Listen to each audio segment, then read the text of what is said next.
In this video, we're going to discuss 5 more tips for first-time homebuyers. Hello, my name is James Roffel with Royal LePage Kelowna. If you are looking to buy or sell real estate in the Kelowna or the Okanagan area, or you're looking to relocate to this area, I'd love to help you out. In order to book a consultation with me or a phone call, there is a link down below where you can set up a buyer consult, seller consult, or if you just have general questions, I'd love to answer those as well. Or if you'd like to contact me directly, you can simply phone or email me. If you get any value out of this video, please consider dropping a like and subscribing for more.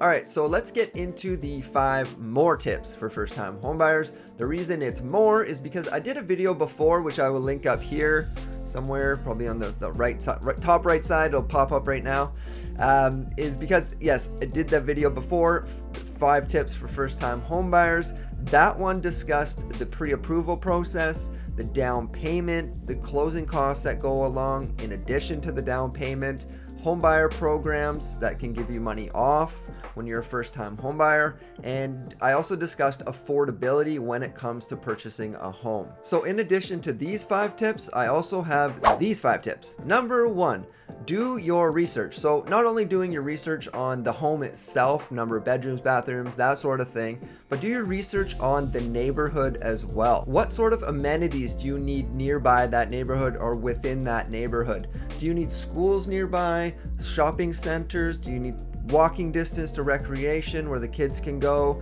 or they can, walk to school on their own? You don't have to drive them every day. Is that important to you? So not only thinking about the house, but think about the neighborhood that the house is in. Another thing to consider is your commute. So in my example here, I've just kind of pretended that you live in Glen Rosa, or you're looking at a house in Glen Rosa and you work at the Kelowna International Airport. So if that's the case, if you're like, oh, I found this beautiful home in Glen Rosa, it looks awesome, it's everything we want. But one thing to consider is the commute. So there is a bridge, so between Kelowna and West Kelowna, if you aren't from here, of course, there's a bridge between Kelowna and West Kelowna, and in the mornings it can get quite congested. So in my example here, I stole this right from Google Maps. It's a 46-minute drive from the time that I took this one, and during the morning commute, it can be a lot longer if there's an accident on the bridge, or if it's just congested in general. 46 minutes is probably fair to say that's how long it would take, but that's one way too. So you got to consider your hour-and-a-half drive. What is your time worth to you?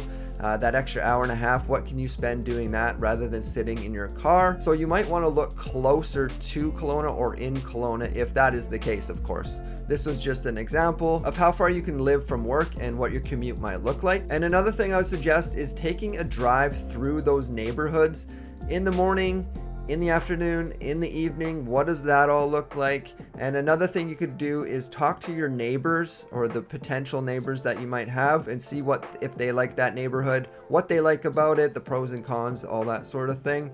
And also do the commute drive as well during those times. And number 2, make a wish list of what you want in the home and the neighborhood itself. So discuss with your realtor your needs, your wants, and your don't wants. So your needs are things you absolutely need to have in the home. You need 3 bedrooms, you need at least 2 bathrooms, you need a yard because you have a dog. And your wants would be more things that are nice to have, so you don't actually really need them, but it would be nice to have if the home itself did have these things.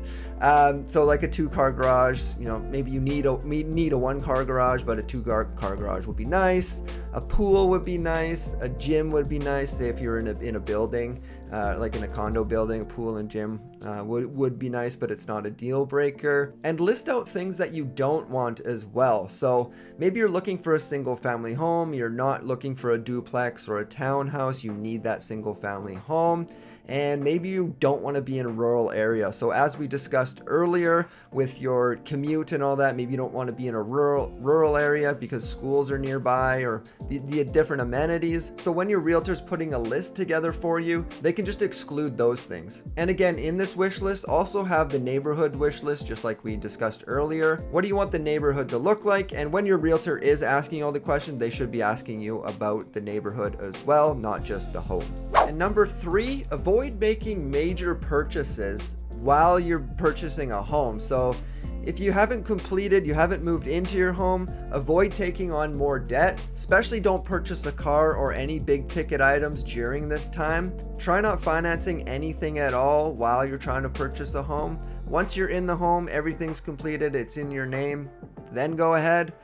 But during this process, do not do anything. Put everything on hold. I know it can be exciting. You want, new furniture. Maybe you shouldn't finance furniture, but if you feel the need to, then don't do any of that until the home is actually in your name and all the financing with your mortgage broker are done. And the reason behind avoiding these major purchases while you're trying to purchase a home is because you don't want what's called your debt to income ratio to go up. So you want to keep your debt where it is. You've had your pre-approval, you've talked to your mortgage broker, everything's good there. You don't want your debt to go any higher because they're telling you that your income can service the mortgage right now. But if you were to purchase a car, your debt goes up and your income stays the same, and it may not be enough to service that extra debt. So if you did end up doing that, your mortgage might get declined and you might lose that house. All right, so number 4, work with a realtor. So you want to find a realtor who's honest, not just one that lies to you, but do they agree with everything that you say, or do they have their own honest input into what you're actually looking for?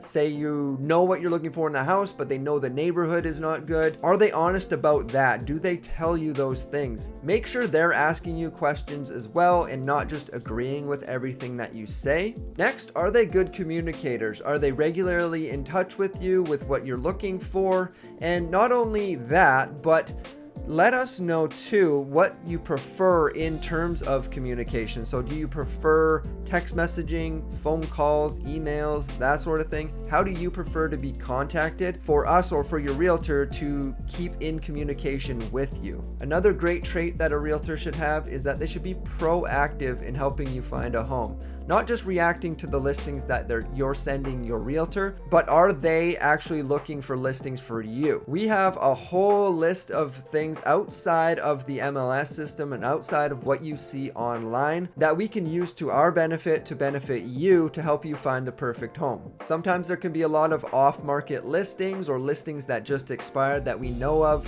that might suit your needs. And a lot of us work closely with other realtors within our office who might have listings coming up that we might hear of before they hit the market. So make sure your realtor's being proactive in helping you try to find a home. Next, are they a full-time agent? So ask your realtor this: are you full-time or are you actually just part-time? Are you doing this on the side? Because that does happen. That's every realtor you see, every sign in the yard, that sort of thing. They might not be a full-time agent. They may sell one house a year. So ask your agent or ask the realtor that you're interviewing if they're actually a full-time agent, because if they're not, they might not be available all the time. Just going back to that communication, maybe they're only available on weekends. They work 9 to 5 and they have a busy family life and they're only available on weekends. Whatever it may be, ask that realtor if they are a full-time agent and if they can put all their time and energy into helping you.